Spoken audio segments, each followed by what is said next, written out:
Kicking off at number 5, Willow Creek, 2013. Crazy. Pets and people go missing all the time.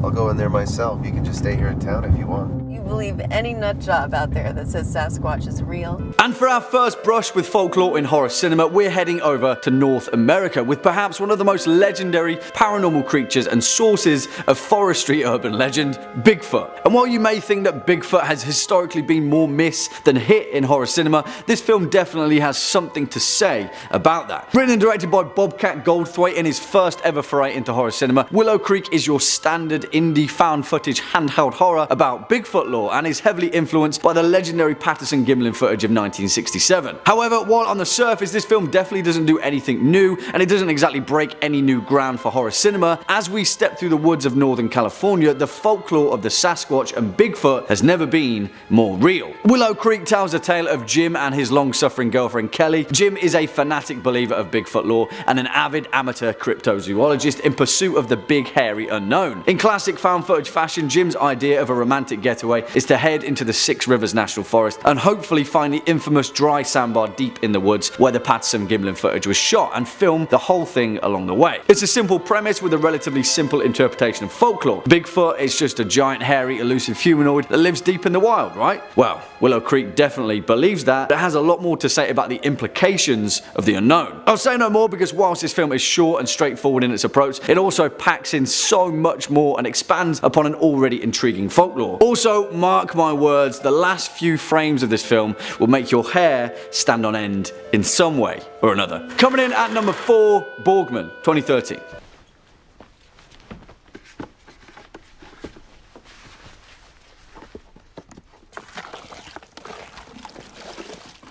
And for our next entry, we'll be heading over to the mysteries and dark fantasies of Germanic folklore. And whilst this film isn't exactly the most clear-cut interpretation of a fairy tale, its mechanics are a much more modern description of an age-old fear. 2013's Borgman isn't exactly the clearest or most obvious of horror films. In fact, in many ways, it's a film that relies on the psychology of fear to land its punches, but it's in the surrealism of this horror movie where things really get interesting. Written and directed by Dutch filmmaker Alex van Wormerdam, Borgman paints the intriguing picture of a mysterious homeless man that goes by many names throughout the film, but in all reality, he is none other than an Alp, the nightmare demon of Germanic folklore. In the oral traditions of Central European society, the old High German creature, the Alp, was likened to an often malevolent nature god or demon similar to that of a faun that would later be morphed into the elves of Celtic and Scandinavian lore. In Borgman, this simple formula gets a much more modern retelling as the mysterious homeless man, otherwise known as Anton, gets chased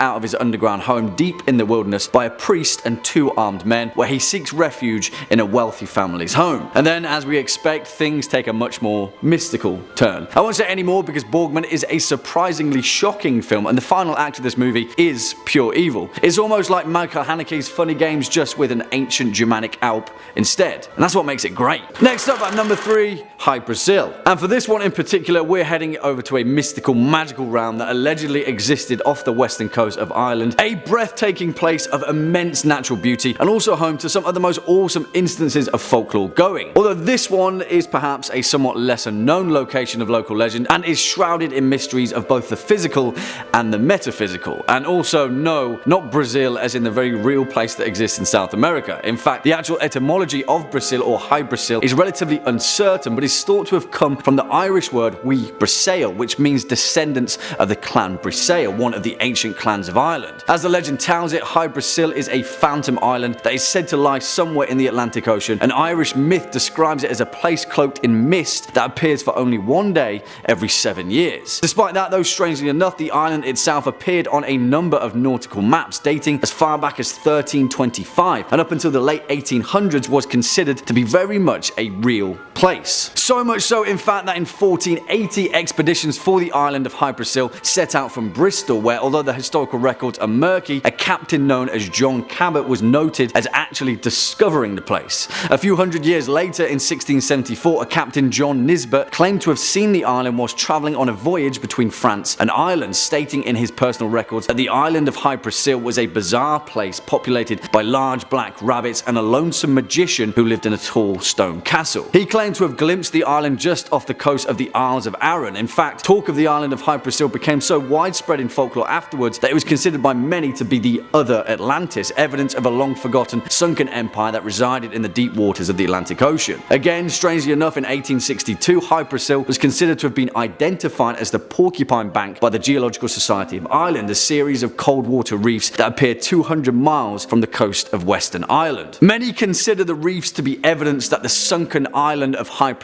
was once a very, very real place. What do you guys think? Coming in at number 2, Dinas Emeris. And for this one, we're staying firmly in the British Isles with perhaps one of the most mystical and magical places in the equally magical realm of Wales, a place of such ancient mystery steeped in folklore traditions and Celtic mythologies that there's quite a few places to choose from when it comes to the mysterious places of folklore. But this one, Dinas Emeris, is perhaps the most incredible, and also, strangely enough, perhaps the only entry on this list that has the archaeological credibility to back it up. That's a bold claim, right? But let me explain. As the legend goes, the warlord Vortigern, king of the Britons, fled into Wales to escape the Anglo-Saxon invaders sometime in the 5th century. Expecting some bloodthirsty battle, he chose a lofty hill fort to defend his royal retreat that resided in a rocky and wooded hill near Gwynedd in northwest Wales. Every day, Vortigern's men worked their fingers to the bone trying to erect the first stone tower of the fort, but the next morning they would find their work crumbled and collapsed in a heap. This continued for weeks on end to no avail, and in a final act of desperation, Vortigern was advised to seek the aid of a young boy that lived in the woods. A young boy not conceived by a mortal man, and after sending his soldiers out into the Welsh valleys, eventually they found him. His name was Mridin Emeris, who you may also know by his other name, Merlin Ambrosius, as in, yes, that Merlin of Arthurian legend. Now, the young Merlin quickly diagnosed the king's dilemma and informed him that beneath the mountain were 2 verms or dragons, one white and one red, one that represented the Saxons and fought for them, but would soon be defeated by the Red Dragon of Wales. While Vortigern wasn't the wisest of kings and ignored Merlin's advice, which quickly led to his downfall, but Welsh legend believed that the Red Dragon remained at the fort, which after Vortigern's downfall was constructed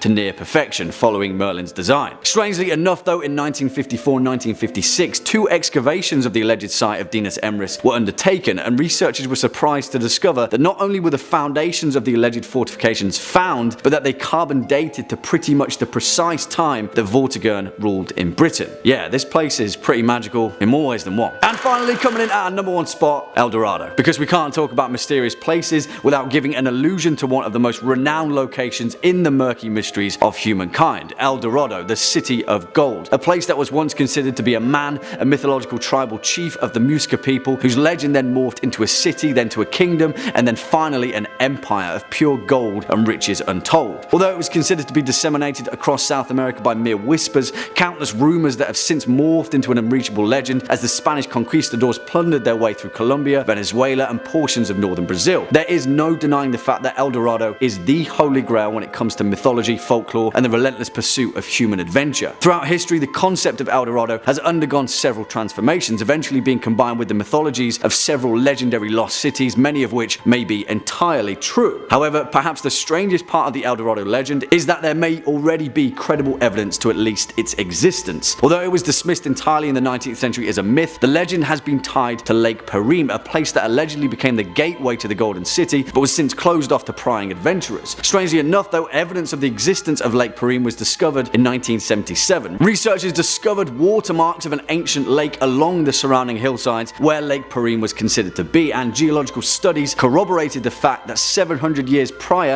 in 1690, a massive earthquake had opened up a huge bedrock fault where the lake should have been, forming a rift that caused the lake to disappear completely. I mean, that sounds like a pretty convincing way to lose the entrance to a vast golden city, right? Well, unless it's been discovered already. Who knows? Number 5 on this list is the El Kbron. I'd never heard of this legend before, and I have to admit that it's pretty cool. This creature is native to Chile, and although it'd be pretty neat to look at from afar, it's definitely very dangerous. Scoop Whoop says El Kbron is basically an enormous hairy snake with a gigantic calf-like head. It's said that the creature resides inside of dark caves or remote forests, and it eats basically anything in its path. Legend also has it that the snake can draw wealth to anyone who's able to domesticate it, but trapping a Kbron is no easy feat. You have to find one in the wild, pluck 3 of its longest hair strands without getting eaten, and then put it in a bowl of milk. From that bowl, 3 baby Kbron will spring to life, and the strongest will eat the other 2 and become a full-fledged Kbron. From that point forward, owners have to maintain the snakes with sacrifices of animals or close relatives and leave the blood in a secret location that only the snake knows of. A very unique legend if you ask me.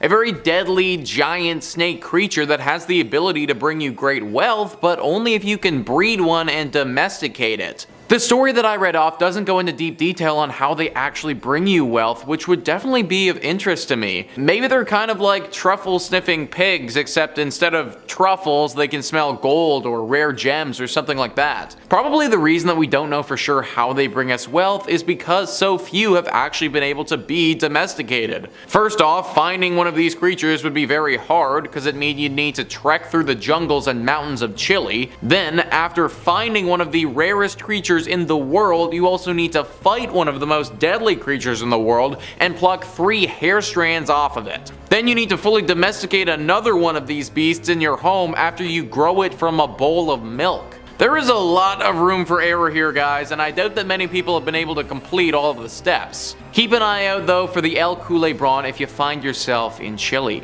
Number 4 on this list is La Llorona. La Llorona is also known to many as the Weeping Woman. She is the ghostly apparition of a vengeful spirit who roams around by the water bemoaning the loss of her children whom she'd actually drowned herself. Scoop Whoop writes, according to a popular version of the tale, the Weeping Woman was once a beautiful maiden named Maria. She married a nobleman and gave birth to 2 sons. Her husband was a traveler and he rarely visited home. During their time apart, his feelings for her began to dull, but her husband still loved his sons and gave them all the attention that he left his wife bereft of. Once when he was in town, she caught him with a younger woman. Enraged, she took her sons to Santa Fe River and drowned them. She also was found dead on the riverbank a few days later, the cause of which remained unknown. It's said that when she reached heaven, she was denied entry until she found the souls of her sons. Thus, she wanders the earth looking to reclaim their souls. Dressed in a white gown and mourning for her sons, La Llorona takes lost and abandoned children and drowns them in hopes of recovering souls that will allow her entry into the afterlife. What an absolutely horrible woman. Clearly killing her own children really didn't teach her anything at all, because now she's out there killing other people's children. This is a really scary legend in Mexico, and it's often why parents don't let their children go to areas with water by themselves. There's also the fear that La Llorona will be lurking somewhere around there thinking that she can use the souls of the young children instead of her own. You'd think that she would have realized by now that faking the souls of other people to get into heaven isn't gonna work, but by the sounds of it, she really doesn't sound like the brightest bulb in the bunch. Bright or not, she's still very dangerous, so be very careful whenever you're around water in Latin America. Next up at number 3, Little Otic, 2000.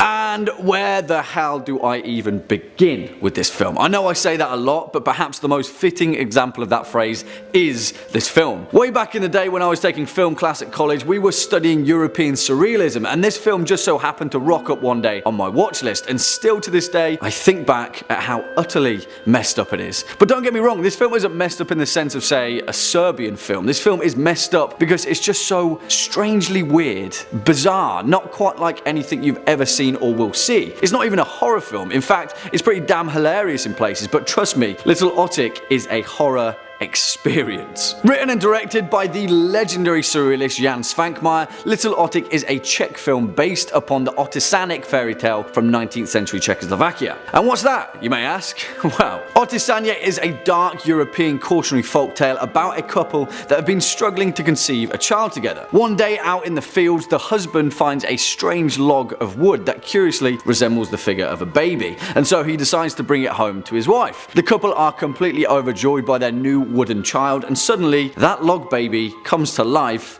and demands to be fed. But then as time passes, the baby can't stop eating and Otisanyet gets hungrier and hungrier, and you can see where this is going, right? Little Otik is incredibly straightforward with its narrative, but Jan Svankmajer manages to squeeze every last terrifying and intriguing drop out of this fairy tale. He blends strange, twisted stop motion animation with live action set pieces, and this film really is a feast for your eyes. Although it isn't a traditional horror film, so to speak, if you haven't seen Little Otik, please do, because you won't be forgetting it in a hurry. Swinging in at number 2, November 2017.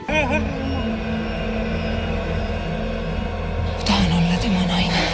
Kas sa mõtled nii, et ta temast loobuks ja mind armastaks? This film is beautiful and sick and twisted and brilliant and everything you could ever want from a horror fantasy based on folklore, because it's a hodgepodge of all of those things woven beautifully in those same surreal dark tones of Northern Europe. This film's shot way under the radar, and admittedly it may be a little too art house for some people, but forget about that, because visually speaking, from a horror perspective, this film is worth so much. There's nothing like it. It's exciting and it's brilliant, and films like this, as well as Robert Eggers' The Witch, are important entries into both folklore and horror cinema. Written and directed by Raina Sarnet, November is an Estonian dark fantasy horror based upon the novel Rehepap Ek November by Andrus Kirivak, which is essentially a modern grim fairy tale about the price of young love and the dangers that come with it. Aren't they all, eh? Set in a small 19th century village in Estonia that is unwittingly besieged by every magical creature in the forest, spirits, wood elves, trolls, gnolls, and even the devil himself, the folklore elements of November are juxtaposed by a very real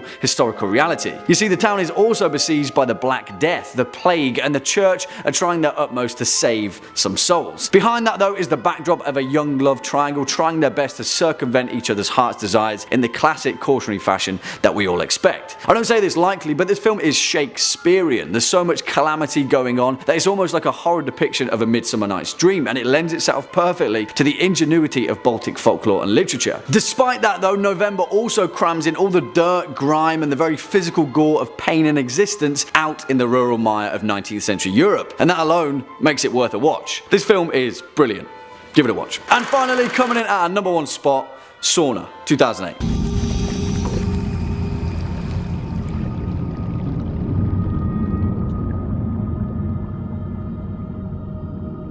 Let me preface this with a very important point.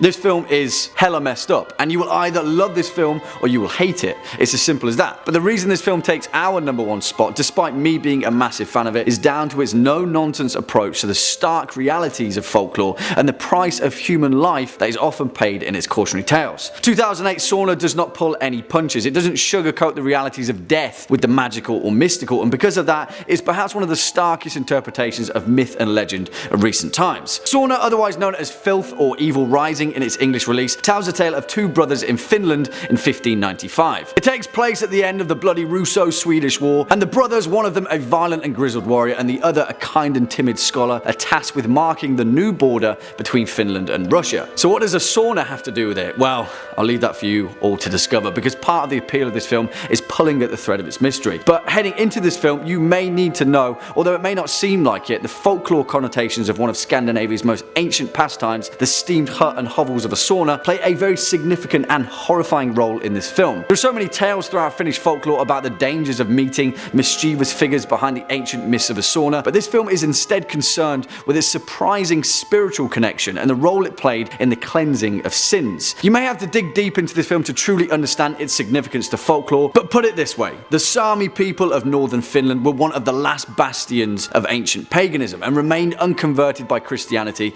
until the 18th century. Keep that thought in your head and then watch this film. I'll say no more. In at number 5 we have Ong Ba Bi. The Ong Ba Bi is considered to be the Vietnamese version of the boogeyman and is said to have originated in the 17th century. The story of the boogeyman is told throughout the world in many different ways, but in Vietnam it's the Ong Ba Bi that brings fear to children, and parents use it to scare their children into behaving. Many parents in Vietnam threaten their children saying things like "stop crying" or "Ong Ba Bi will come and take you," or "eat your broccoli or I'll call Ong Ba Bi." The boogeyman in general doesn't have any specific appearance and conceptions vary drastically by household and culture. But the Ongbabi is described as an old, rugged man carrying 3 sacks, has 12 eyes, and he likes to kidnap naughty children using and putting them into his sack. When looking at the personality traits of the boogeyman, they are divided into 3 categories. One being the kind that punishes misbehaved children, the kind that are more prone to violence, and the kind that protect the innocent. They all relate in the same way, being that they all exist to teach young children lessons.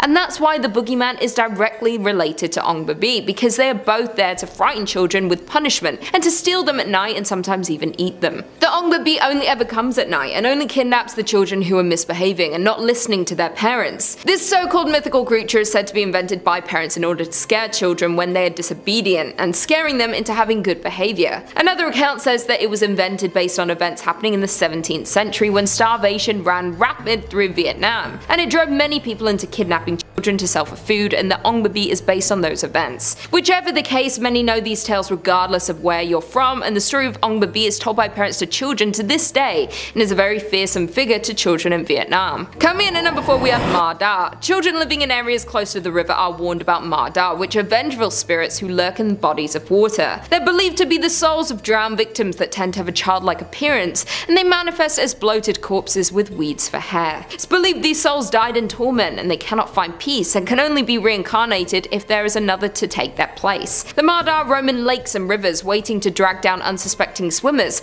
but it's believed that this is most likely made up to warn children to not go swimming unsupervised because many fatal water-related accidents are very common in Vietnam. Many happenings and stories of the Ma Da come from the infamous Tu Lich, otherwise known as the Cursed River. Back in September 2001, while working to take out some of the excessive mud and trash build-up in the river, a construction team uncovered several wooden piles arranged in a strange formation, including ceramic relics, metal utensils, and even bones from human skeletons.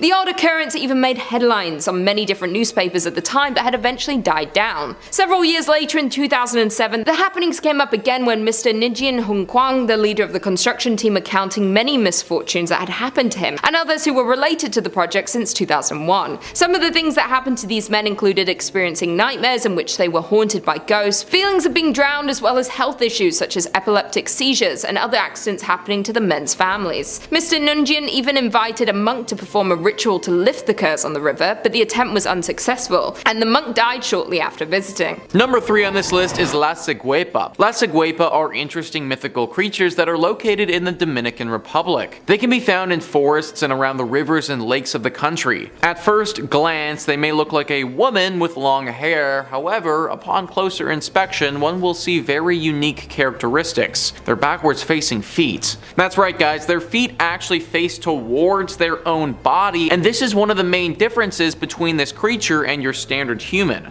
Many people haven't paid close enough attention to this detail, and because of that have been tricked into thinking that this is an actual woman. A fatal mistake if one of these things decides that you'd make for some good prey. The typical target of this creature are men that find themselves exploring the forest. These creatures are said to be incredibly smart and can often outwit the people that they run into. Also, rather surprisingly, their backwards feet make them run very fast, so even if you do catch on to this creature's intentions, running away would be very hard to do. The earliest mention of this creature was back in 1866, and since then there have been many stories written about these creatures. Those lucky enough to have an interaction and then make it out alive have documented their findings and tried to warn others from wandering into the forests unarmed. Sadly, these warnings aren't always heeded, and many men have disappeared over the years and never to be heard of again. Trekking through the lush forests of the Dominican Republic is already dangerous as is and requires lots of planning. Just don't forget to also plan for the Las Ciguepa if you do find yourself in this country. Number 2 on this list is the Yakumama. Ever seen the movie Anaconda? 1997 movie with J-Lo and Owen Wilson, all about a super massive snake that starts hunting this filmmaker? Well, I wouldn't be shocked if that snake was based off of the legend of the Yakumama. Cryptid Wiki says the Yakumama is a large snake up to 60 meters in length that is said to inhabit the Amazon River basin. Local shamans say that the Yakumama travels to an area called the Boiling River. In the local legends, the Yakumama is said to be the mother of all marine life. It has the ability to suck up any living thing that passed within 100 paces. The locals would blow on a conch horn before entering the river, believing after hearing the noise, the serpent would reveal itself if it was in the area. I can't describe to you guys how massive 60 meters in length would actually be. Titanoboa was an ancient creature that actually existed in the Amazon. It was a massive snake, the biggest the world has ever seen, that ruled over these parts and could swallow crocodiles whole. That creature at its max would grow up to 50 feet in length or 15 meters. So basically Yakumama is 4 times the size of the biggest and deadliest snake that's ever lived. This thing would be able to annihilate hundreds of humans at once. Even if the locals did blow on their conch and the snake did reveal itself, then there would literally be nothing that they could do. It would just eat them all and that would be that. Snakes are super cool, but not when they're 60 meters long and looking to devour me. Number 1 on this list is the Puchin. Puchin are very dangerous and deadly beasts and should not be underestimated under any circumstances. Cryptid Wiki says, the Puchin, a creature from the Mapuche mythology and Chilote mythology pertaining to southern Chile, was a feared shapeshifter which could instantly change into anything. It's often been described as a gigantic flying snake that produced strange whistling sounds, while its gaze could paralyze an intended victim and permit it to suck its blood. It's often been reported as sucking blood from sheep. The creature can be eliminated by a maki. So maki, in case you aren't familiar, are medicine women, and they're believed to be the only people capable of defeating this beast. Meaning that you could be the strongest warrior in the world, you could have taken down beasts and enemies in the hundreds before, but you would still fall to the Puchin if you weren't a maki. It's extremely hard to kill something if you can't even look at it, and that's what this is like. Similar to Medusa in the way that it can paralyze you if you look at it, fighting this beast is near impossible. Aside from its ability to paralyze people, it's also extremely fast, extremely strong, it can fly, and it can also shapeshift into other dangerous creatures. Pray that you never run into this creature, because it will assuredly be the last thing that you ever do. Number 5 is Slaughterhouse Canyon. Slaughterhouse Canyon is home to one of the most tragic stories I have ever heard. In the early 1800s, a family lived remotely in this area. There were 4 of them. The mother, the father, and 2 children. The father would travel into this canyon and have to leave his family for extended periods of time. These trips were for food, money, clothes, anything to assist his family's survival. One day during his journey, he was lost to the rocks and did not return. Without the assistance from the father, the remainder of the family started to starve. Slowly dying of famine and having no resources, the family, and most specifically the mother, lost her mind. Her madness reached a state that she could no longer come back from, and the incessant bawling of her children for food became too loud in her mind to bear.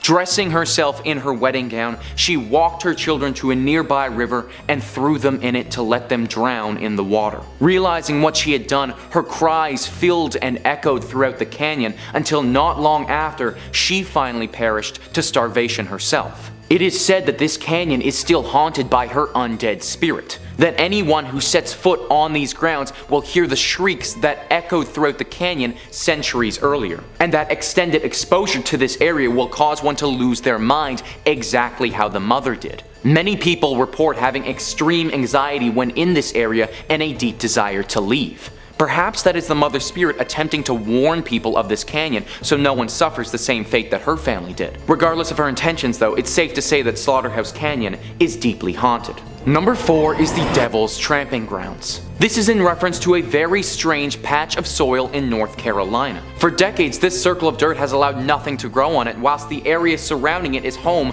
to luscious wildlife. Now there could be any number of reasons for why nothing is growing on this patch of dirt. Simply because an area of land cannot grow wildlife does not automatically mean the devil himself has anything to do with it. However, for this particular spot of land, that just might be the case. Locals have reported putting objects in the center of the circle and coming back a day later to find their items placed right outside of it. There have also been several sightings of deep red glowing eyes in the night. It's widely believed that this specific circle is used by the devil to dance at night, or in some cases, to perform graphic and gruesome rituals. Therefore, if anything is inside his circle, he will move it to the outside. A daring reporter decided to test this theory one evening and slept in that exact spot in a tent. He said that the entire evening he heard the distinct sounds of dancing footprints outside his tent, but couldn't spot anything when he looked outside. Whether it's the devil or a strange phantom creature performing strange phantom rituals, it's clear that something is not right with this dead patch of dirt. In at number 3 we have Khoi Nahap Trong. The Khoi Nahap Trong tend to possess the bodies of the recently deceased. Legend has it that when someone passes away and is prepared for burial, it is extremely important to not let a black cat, which is a symbol of bad luck, leap over the coffin. If that does happen, then the body of the deceased will be infested by evil spirits, which then turns into Khoi Nahap Trong and chases the living. Other stories claim Khoi Nahap Trong are spirits of the dead who prey on the frail, dying people seeking to consume their souls and steal their bodies so they can indulge in earthly pleasures. Older victims are much easier to manipulate and possess, and they are close enough to death even when they do end up passing away. The Khoi Nahap Trong stays in their bodies and can live on in that body, enjoy their life on earth. When it inhabits the elderly, they seem to appear reinvigorated but also start to act strangely. Some of the weird things these revived humans do are they ask for lots of food, and very specific foods to feed on, like raw blood and even living animals. These odd behaviors are mistaken for signs of recovery, which why Khoi Nahap Trong can live among the living normally for a few days or even weeks before people start noticing the strange behavior. Obviously, this person is already dead and their body is taken over and possessed by this demon, and the only way for the Khoi Nahap Trong to exit the body is by an exorcism, and then once the evil spirit is expelled, the body will immediately show signs of decay, as if it's been dead for days. Some believe that this legend is exaggerated accounts of the incidents where someone is wrongfully declared dead and wakes up suddenly during their funeral, which is terrifying. In at number 2, Malay. Malay is said to be one of the most terrifying creatures in the Vietnamese folklore. By daytime they are said to walk among us disguised as women, usually looking young, very beautiful, and often appearing tired.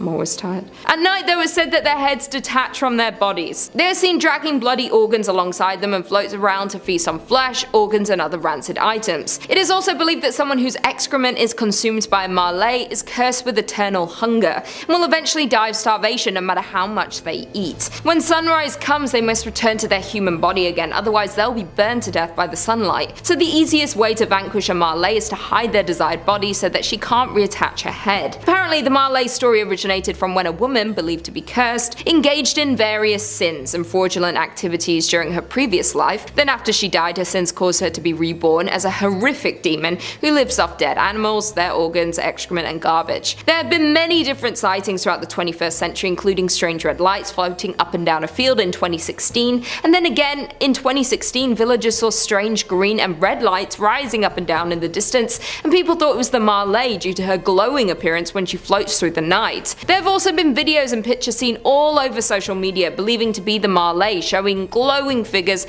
hovering around the night sky and eyewitnesses capturing these sightings, and people have no explanation for them. Similar creatures as the Malay can be seen in the folklore of many other Southeast Asian countries including Malaysia, Thailand, and Cambodia, where they are known as the other names such as Arp, Krasu, or Penanjal, but they all relate back to Malay. And finally, in at number 1 we have Thant Trung. The Thant Trung are evil spirits who torture the souls of the dead. These spirits usually appear as either massive black birds with blood-red beaks, or they have massive bird-shaped heads with human-like bodies and glowing red eyes. They also have large wings which help them fly, and they stay close to cemeteries and sit on mountain peaks to have a better view to seek out their next prey, and are able to see who is being buried at each cemetery. They often appear after someone passes away and is newly buried, and they show up next to the new grave. It is said that they torture the newly dead people's souls for information about their living relatives, then the Thant Trung hunts down their relatives and reap the souls of those living people, leading to several family members dying within a short period of one another. Apparently, the Thant Trung must get to the newly buried person within 49 days or they cannot summon their soul. There is even a horror game that came out called The Death Thant Trung,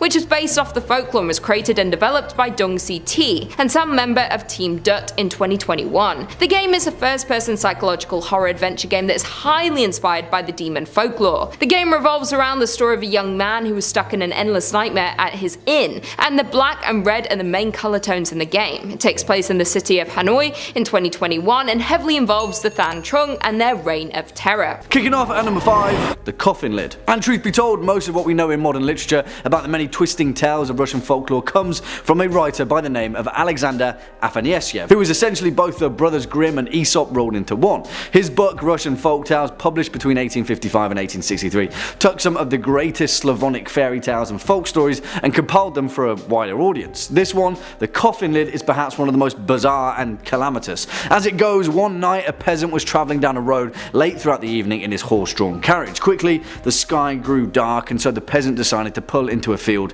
before a church and lay down for the night. Little did he know, but he had fallen asleep on top of a grave, and throughout the night the earth rumbled beneath him, the coffin lid slipped open, and a corpse emerged covered in a white shroud. It shot up from the dirt with its coffin lid clutched in its bony hand, ran out of the cemetery gates without a word, and propped the lid just before the gate. Seizing the opportunity, the peasant grabbed hold of the coffin lid and hid it inside his telega, his horse-drawn wagon, as he had heard it was of great power to steal from the dead. Very soon though, the corpse returned, and it was furious to find that its coffin lid was missing. It raged throughout the cemetery and came across the peasant, where it furiously demanded for it back. "Give me my coffin lid or I will smash you to atoms," it said. The peasant wasn't deterred though, and he demanded to know where the corpse had been before he did so. "I've been to the village," it said, "and I've cut the throats of 2 young lads in their sleep." Well, seizing the opportunity to impress the village, the peasant declared that he would only give the coffin lid back if the corpse revealed its secrets and let him know how to revive the 2 young boys. And so he did. The corpse told him to take a corner of his shroud, and when he comes to the house of the young lads, scatter hot sparks into a pot, burn the corner of the shroud, close the door, and then waft the smoke throughout the room. Well, that's exactly what he did, and when morning broke, the peasant had made his way into the village as the boys' parents were shrieking and crying in the street. "Do not fear," he said, "I can revive them." And so he did what the corpse instructed, and the young lads stirred back to life. Well, in some stories the villagers are so astounded that they herald the peasant as some hero. They race to the cemetery, they dig up the corpse's body and stake its heart on an oak spike so it cannot rise and kill again. In others though, the villagers see the peasant as a necromancer and they hang him for conspiring with the dead. It's a fine line to walk, I guess. Swinging in at number 4, Rusalka Week.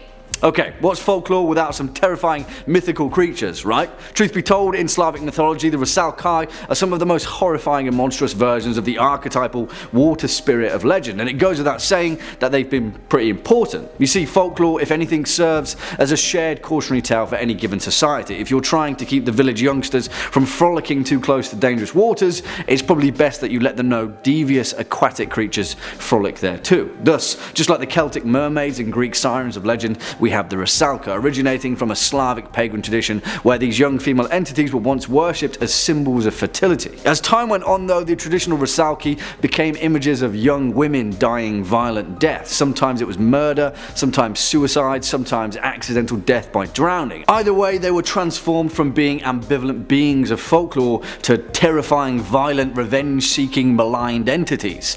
Rightly so, really, because in my book, they were certainly justified in doing so. However, all of this malignant energy converges in a specific period of the Russian folklore calendar, Rusalka Week. And it's probably important that we note that unlike the fish-tailed mermaids of legend, these particular entities aren't bound to bodies of water alone. Yeah, the Rusalkai have legs and they can freely walk on land for 1 week of the year specifically. At the beginning of each and every summer, around the first week of June, Slavic culture celebrate what is known as Rusalkai Week. You see, during this time, swimming in any kind of body of water is absolutely forbidden, as it will almost certainly mean a violent and painful death at the hands of the Rusalka. During this time, the Rusalka are believed to come ashore to play in the weeping willows and swing between birch branches as they gather en masse to perform circle dances under moonlight. As the legend goes, any passer-by who should have the misfortune of witnessing one of these circle dances is then forced to dance with them until they die, driven to madness and exhaustion as the Rusalkai revel in the moonlight.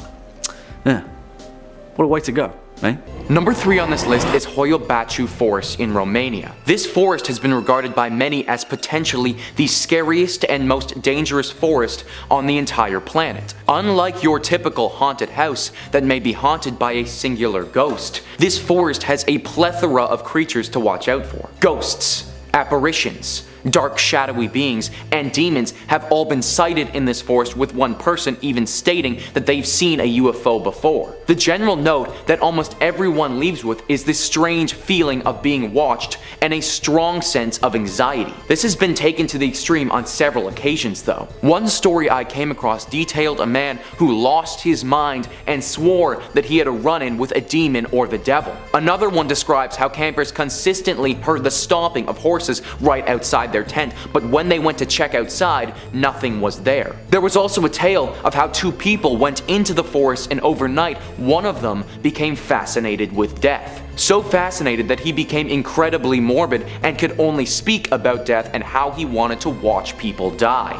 This forest started out as local Romanian folklore, but over the years has garnered some serious attention. The general consensus, though, is to stay away. Number 2 on our list is the haunted waters of Utah Lake. Utah Lake is a massive body of water that spans 150 square miles. Whilst it's undoubtedly home to a deluge of underwater critters, some of them don't come naturally. On the shores of Utah Lake are a collection of rocks, aptly named the Massacre Rocks. It's said that hundreds of years ago, the area surrounding Utah Lake was occupied by Native Americans. During that period, there was a great famine that was affecting the people in this group. Therefore, mothers of newborn children, rather than subject their child to a life of harsh starvation where they would likely die anyways, were forced by the community to drown these babies in the water of Utah Lake by the Massacre Rocks. It was through this tragedy that Utah Lake became haunted. Many locals of the area believe that the souls of these children still rest at the bottom of this lake to this day. It is undecided whether or not these souls have taken a physical and amphibious form or if they are simply ghostly apparitions.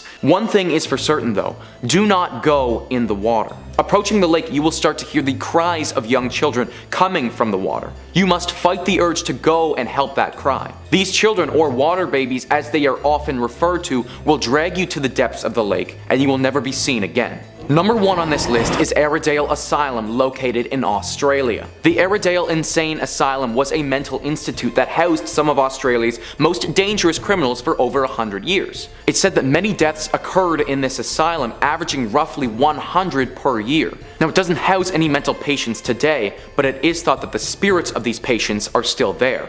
Visitors of the Arid Insane Asylum often have to leave soon after they've entered due to fainting or feeling unexplained pain or serious nausea. One of the most common things people note is the sound of repeated banging. The sound of somebody smacking their head against the wall rings throughout the asylum, with no one being able to find the origin of it. Some people have reported actually being shoved or bitten with no one in sight. There are also several rooms of this asylum with special characteristics to them. Gary Webb was a longtime patient of this asylum, known to be particularly gruesome. He died a long time ago. However, if you were to tread inside his room, you would still hear the distinctive shout to get out. The former superintendent's office is a place of particular interest as well, since it will give people passing by the unmistakable taste of bitter acid, which is only too fitting considering the superintendent committed suicide by drinking acid many years earlier. This asylum has seen some horrible atrocities in it amongst its walls, and it's clear that some of them will be locked in there forever. Kicking off at number 5, Baringan City. And for our first entry, we're heading over to the northern Samar province of the Philippines, where for hundreds of years, local legend and whisperings of folklore have spoken about a place that seemingly doesn't exist within our dimension, but is instead a portal to another realm where the supernatural encantos, the enchanted supernatural beings of Filipino myth and legend, reside. Some refer to this mysterious place as the Black City or the Invisible City, but in the language of Waray, the local tongue of northern Samar, the literal translation of this place is where one finds the lost. Geographically speaking, the actual location of this mysterious place is considered by many to be pretty definitive, and Baringan City allegedly exists in a location off the coast of Gandara, Tarangnan and Pangsanghan in the murky depths of the North Pacific Ocean. In fact, not only that, but a number of people have actually claimed to have seen this city, which only ever appears at night in a strange array of bright glowing energy. Many sailors have claimed to have seen a dazzling city of light appearing in the distance on moonless nights, only shimmering in the distance if only for a few brief moments. They describe it as a dark, beautiful city with high-rise towering buildings equipped with some strange advanced technology. In fact, several years ago there were numerous reports of a Japanese mining company capturing satellite images of a series of brightly lit islands off the coast of northern Samar, who believed it to be rich deposits of gold and uranium. Obviously, naturally, as mining companies are apt to do, they began work immediately, setting up a large work site in the town of San Jorge, sending boats out to the location where their satellite images had captured the lights. Strangely enough though, the town of San Jorge and the mining company were soon plagued with a series of mysterious accidents and mishaps, and within mere weeks the company was forced to shut down the operation in fear of bankruptcy. Now, I'm not saying what they found was definitively evidence of Baringan City, but I'm also not saying that because it's pretty interesting, right? Swinging in at number 4, Kesh. And this particular bastion of folklore is equal parts awesome and equal parts something straight out of a fantasy novel. As the legend tells it, beneath the waters of Lake Svetloya of Nizhny Novgorod Oblast in central Russia resides a town of unimaginable ingenuity that has remained undiscovered ever since its creation sometime in the year 1200 AD. And that's down to the fact that the invisible town of Kesh has an uncanny habit of submerging beneath the waters of Lake Svetloya at will. Yeah, isn't folklore awesome? As the legend goes, in the early 13th century, the Grand Prince of Vladimir Yuri II built a town known as Malay Kesh, or Little Kesh, on the banks of the Volga River. Later on, after the town found great success and fortune, Yuri decided to cross the other rivers that flowed from the banks of the Volga, where he found an even more beautiful spot on the shores of Lake Svetloya. According to Russian folklore, that's where Yuri decided to build a town even greater than Little Kesh, where he named this one Bolshoi Kesh, or Big Kesh. Soon after its construction, the two towns of Kesh became a place of such immense success that they drew the attention of the Golden Horde, the Mongol army under the leadership of Batu Khan that had already conquered vast portions of the Russian lands. As the legend goes, the Mongols quickly captured and ransacked Little Kesh, forcing Yuri II to retreat back through the hidden passages of the woods to Bolshoi Kesh. The Golden Horde quickly found him though, sheltering in the town on the shores of Lake Svetloya, but as soon as the army approached the town, they found no fortifications, just a bunch of villagers in the square on their knees praying. Thinking they quickly got the upper hand, the Golden Horde charged at them, but suddenly countless fountains of water burst from beneath the ground as the army were washed back, witnessing the town of Kesh submerge itself fully into the lake before disappearing entirely. Some say that still to this day you can still hear the chiming of bells and people singing from beneath the waters of Lake Svetloya. Russian Atlantis, who knew? Next up at number 3, the Brosia.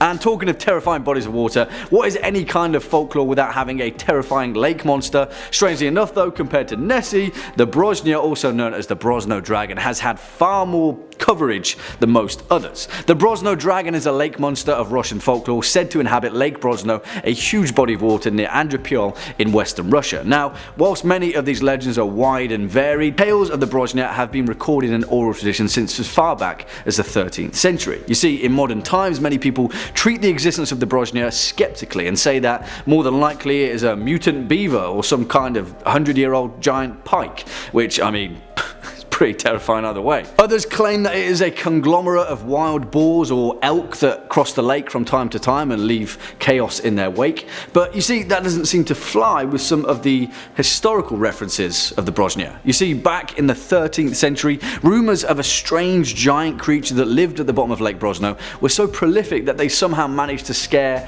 an entire army on multiple occasions actually. But the most remarkable of them all was the Tatar-Mongol army, a horde of Turkish warriors that were headed straight for the Russian city of Novgorod sometime around the early 13th century. Their leader, Batu Khan, stopped to rest and war his troops on the side of Lake Brosno early one evening. As was expected, his horses were sent down to the lake to water, but before they knew it, a huge roaring creature emerged from the water, mercilessly devouring both horses and soldiers alike, slaughtering them by their hundreds. Well, whatever happened, it worked, because it is recorded in numerous historical texts that the Batu Khan's troops were so terrified that they turned back and Novgorod was saved. Whatever the truth of the Brosia, it seems that throughout history folklore has told a similar tale of some sort of terrifying creature lurking in the waters at the bottom of Lake Brosno. Whatever it is anyone's guess, but I'm certainly not the one to find out. Coming in at number 2, the tale of Alexander of Macedon. And my favourite facet of folklore is when history meets myth and legend, because more often than not what we're left with is this, a phenomenal cautionary tale steeped in mysticism and legend that may also have ties to a shared historical truth. This particular folktale is a retelling of Alexander and the Iron Gates, one that has been passed down through tradition by Slavic culture and tells a tale of a mysterious people of legend, Gog and Magog. Now, the truth of who these people were is unclear at best, and we may never truly know, as folklore has a habit of switching perspectives as time goes by. Gog and Magog were thought at first to be the Romans and their emperor, then they were the Goths, then the Scythians, the Amazons, the Huns. Whoever they were, they faced Alexander of Macedon, and they were imprisoned behind an impossibly large wall. That remains the same. As the legend goes, so long ago that neither our grandfathers, nor great-grandfathers, nor our great-great-great-grandfathers can recollect it, there was a mighty king, Alexander of Macedon. This Tsar was one of the greatest knights of all knights that ever were, and no champion of earth could ever conquer him. You see, Alexander of Macedon loved warfare, and his army consisted entirely of knights. Whoever he would war with, he would conquer, and he numbered under his sway all the kings of the earth. He went so far that soon he found himself at the edge of the world, where he discovered such peoples that even he, however bold he was himself, felt afraid of them. They were ferocious folk, fierce folk who ate men alive. They were folk that had only one eye, and that eye was on the forehead. Folks with 3 eyes, with 3 legs, and who ran as fast as an arrow darts from the bow. They were the Gogs and Magogs, and no matter what Alexander did, the wild people would run from him and disperse into thickets or deep beneath mountains. They were able to hide themselves forever against Alexander of Macedon, and so, fearing that they would destroy him one day, he rolled one mountain over them and then another like a roof. And on the arch he placed trumpets so that when the wind blew, a fearsome roar was raised into the skies, and the Gogs and Magogs would know that evidently Alexander of Macedon must still be alive. Now, this is obviously an allegory for Alexander the Great and a mysterious historical society that could be any number of people, but I mean, that's just folklore in action right there, and it's awesome. And finally, coming in at number 1 spot, the language of the birds. And you know what? I just love this story, so I'm just going to dive right in. As the legend goes, in an ancient city there was a merchant and his wife, and their son, a young boy named Vasily, who was wise beyond his years. One day, the 3 of them were lunching together, and in a cage there was a nightingale singing so woefully that the merchant father could not bear it. The father said, "If there was ever a man who could tell me what doom the nightingale is foreboding, I should like to meet him." The young boy then eyed his father and said, "I know what the nightingale sings, only I'm afraid to speak of it." "Speak it openly," said the mother and father, and then, with tears in his eyes, the young boy Vasily told his mother and father that the nightingale is foretelling that a time and a season is coming where you will be my servants. You, my father, will draw me water, and you, my mother, will give me the towel to wipe my face and hands and eyes.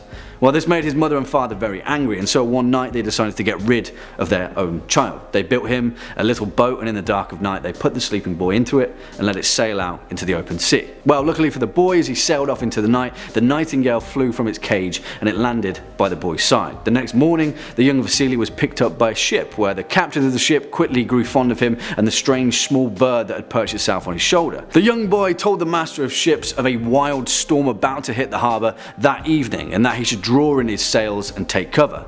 He didn't listen to the young boy though, and so his mast was destroyed entirely. It took many days to repair, and as they were about to leave once more, Vasily told the captain that the nightingale had foretold 12 bold pirate ships that would ambush them out in the harbour, and this time the master of ships believed the boy and stayed behind before giving sail.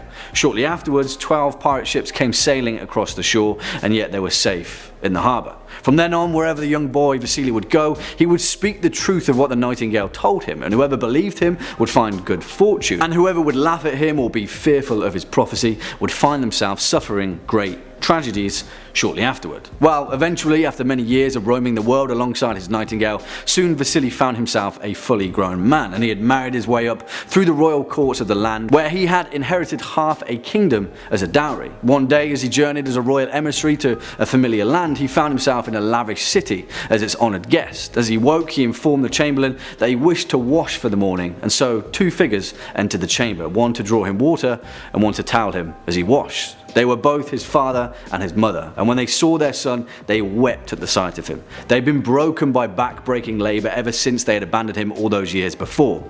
The nightingale sang, and Vasily took them both back with him to his own city, where they lived a good life for the rest of their days.